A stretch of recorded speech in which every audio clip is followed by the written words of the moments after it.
আমরা মনে করব ইতিহাস আপনাদের কখনো ক্ষমা করবে না। আওয়ামী লীগ যে লুটপাটের সাথে জড়িত হয়ে পড়েছিল, আওয়ামী লীগ যে দখলদারির সাথে জড়িত হয়ে পড়েছিল, আপনারা সেই পথে যদি কেউ হাঁটেন, সেই পথ কিন্তু অন্ধকারের পথ, কানাগলি পথ, সেখানে হারিয়ে যাবেন, যেমন হারিয়ে গেছে এইখানে আওয়ামী লীগের অজস্র নেতাকর্মী। আওয়ামী লীগ এত বড় দল, তারা মনে করত রোজ কিয়ামত পর্যন্ত তারা ক্ষমতায় থাকবে।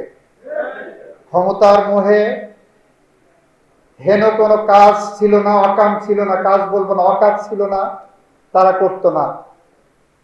গ্রাম্য সালিশের টাকা আদায় থেকে শুরু করে সমস্ত শিক্ষা প্রতিষ্ঠান দখল, টেন্ডারবাজি যা শুরু করেছিলেন আওয়ামী লীগ নিষিদ্ধ হওয়ার পরে, আওয়ামী লীগের নামে একটি মিছিল করার লোক পাওয়া যায়নি বন্ধুরা আমার।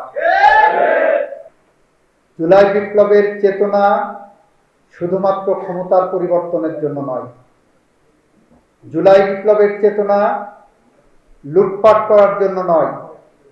জুলাই বিপ্লবের চেতনা দখলদারিত্বের জন্য নয়, কমিটি বদলের জন্য নয়। জুলাই বিপ্লবের চেতনার মূল জায়গা হলো বৈষম্য বিরোধী সমাজ প্রতিষ্ঠা করা, ন্যায় বিচার প্রতিষ্ঠা করা, বাংলাদেশের মালিকানা বাংলাদেশের জনগণের কাছে ফিরিয়ে দেওয়া।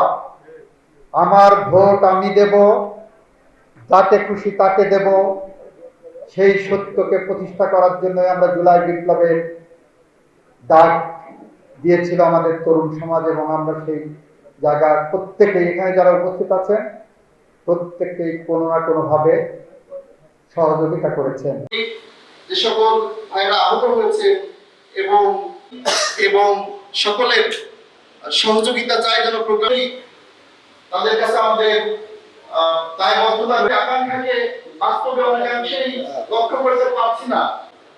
আমাদের ইসলামী ছাত্র আন্দোলনের ভাই বলে গেছে, আদর্শিক কোন অমিল যদি থেকে থাকে, যারা যেখানে যে প্রাপ্য তাদের যে দাবি সেটা বাইরে কোনো কিছু করতে চাই, আমরা বাকি সবাই মিলে তাদেরকে এই জায়গায় পৌঁছানো হওয়া উচিত।